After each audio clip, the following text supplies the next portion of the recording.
അൽഹംദുലില്ലാഹ്. ഹുദൈബിയയിലേക്കുള്ള യാത്രയിൽ സാധാരണ വരാറുള്ള ഒരു സ്ഥലമാണ് ഒട്ടകത്തിൻ്റെ ആലകൾ.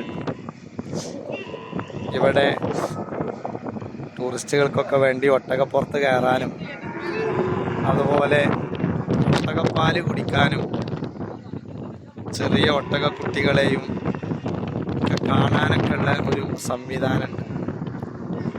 ഈ ഭാഗത്ത് ഹുദൈബിയയിൽ നിന്ന് അല്പം യാത്ര ചെയ്താൽ കാണുന്ന ഈ പ്രദേശത്ത് നിറയെ ഒട്ടകക്കൂട്ടങ്ങളാണ്.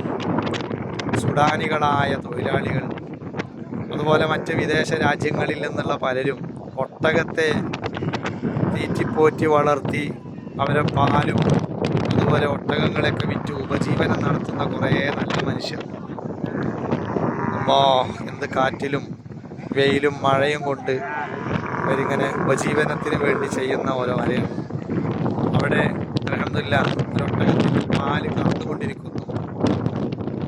5 റിയാൽ കൊടുത്താൽ ഒരു കുപ്പി, ചെറിയൊരു കുപ്പിയിൽ ഒട്ടകത്തിൻ്റെ പാല്, ഫ്രഷ് പാല് ലഭിക്കുന്നു. അതുപോലെ ഒട്ടകത്തിൻ്റെ മറ്റു അവയവങ്ങൾ കൊണ്ടുണ്ടാക്കുന്ന തസ്ബീഹ് മറ്റും അതുകൊണ്ട് ഇവിടെ നല്ല പൊടിക്കാറ്റുള്ളത് കൊണ്ട് കൂടുതൽ ഇവിടെ നിൽക്കാനാരും തയ്യാറാവുക. മരുഭൂമിയിലെ കപ്പൽ ഖാലിദ് സഖാഫി അദ്ദേഹത്തിൻ്റെ രചനയിൽ പുസ്തകത്തിൽ കൊണ്ടുവന്ന ഒരു അധ്യായം, അഫലാ യൻദുറൂന ഇലൽ ഇബിലി കൈഫ ഖുലിഖത്. അള്ളാഹുവിനെ ചിന്തിക്കാനും മനസ്സിലാക്കാനും വേണ്ടി ഈ പ്രപഞ്ചത്തിലെ ആകാശം ഭൂമിയും അള്ളാഹു തആല നോക്കാൻ പഠിക്കാനും പറഞ്ഞ കൂട്ടത്തിൽ ഈ ഭൂമി ലോകത്തുള്ള ഒരു ജീവിയെ എണ്ണി പറഞ്ഞിട്ടുള്ളത് ഒട്ടകത്തെയാണ്. മാഷാ അല്ലാഹ് 80 അംഗമുള്ള മഹദിൻ സംഘം